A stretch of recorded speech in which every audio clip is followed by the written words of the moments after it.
Hi everyone. In this lecture, I'll introduce the basics of writing bad news messages, as covered in Chapter 7. You should view the materials in Chapter 7, Lecture Notes/Materials.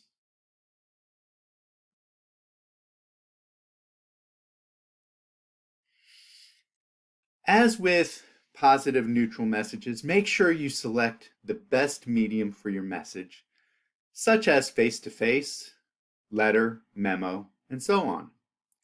This requires knowing your audience and your purpose. Review Chapter 2 regarding the best medium for your message. Bad news messages are particularly challenging because of the impact they can have on the audience. Understand that your main purpose is to say no without saying no.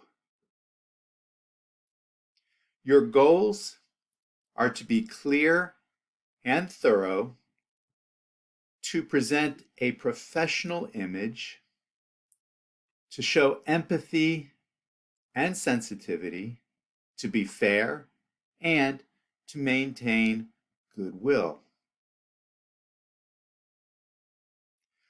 To do this, you must understand how your audience will react.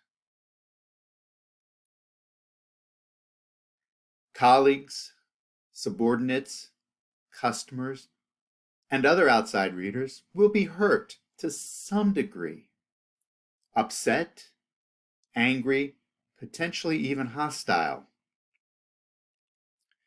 While higher-ups, such as your boss's boss, and up the chain, view it as business. While potentially upsetting, to them, it's just business. Pause the video for a moment and reflect on your purpose. To say no without saying no.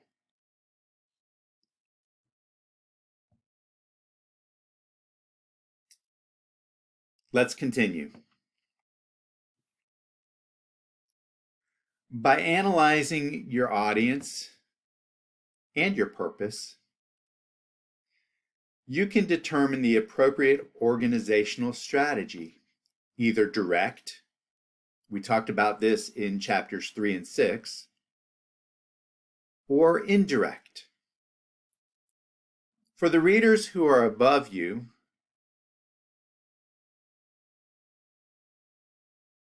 use the direct strategy.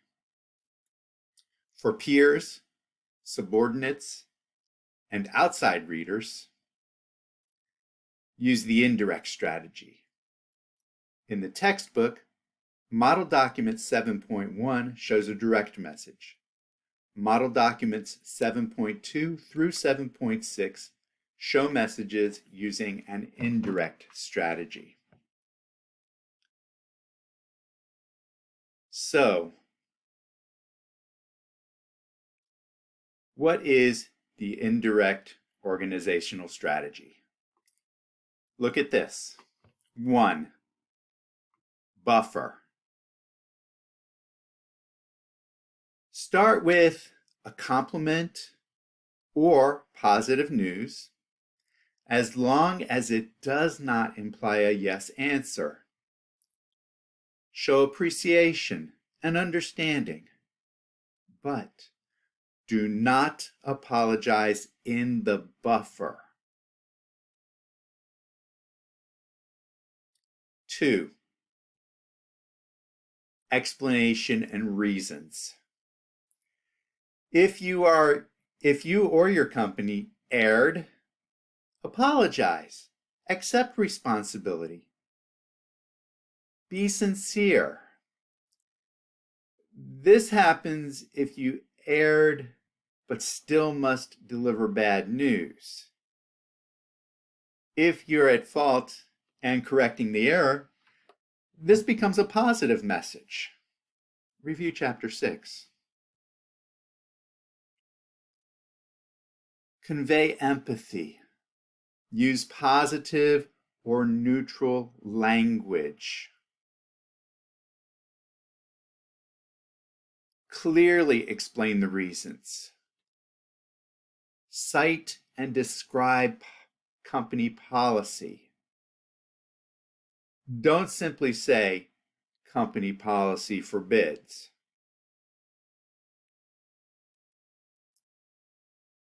Three, the main point, the bad news.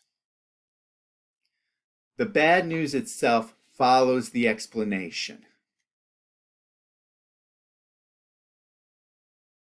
And then add a compromise or alternative. This is all one paragraph. In effect, you subjugate or bury or sandwich the bad news in the middle of the paragraph. Here's where passive voice works. Then add the compromise or alternative to further cushion the bad news. Don't save this for the closing. 4, close. Be pleasant and off topic. Do not apologize here. Do not remind the reader of the bad news. Don't give them the opportunity to continue the conversation. Don't say, quote, please call if you have questions, end quote. You want this to be the end of the conversation. Pause the video and draw your diagram of the indirect organization structure of a bad news message.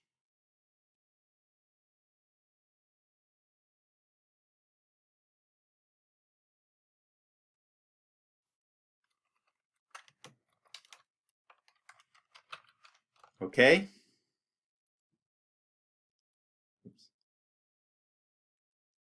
Now, look at my diagram.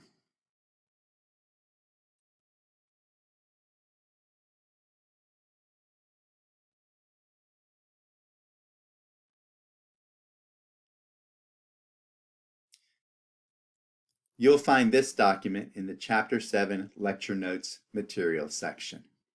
Okay? Consider this. The bad news message is more complicated than the positive message because of the impact on the audience. But following the guidelines will help your message to succeed. And even though the audience will be unhappy, they will at least understand. With this general strategy, you will be successful.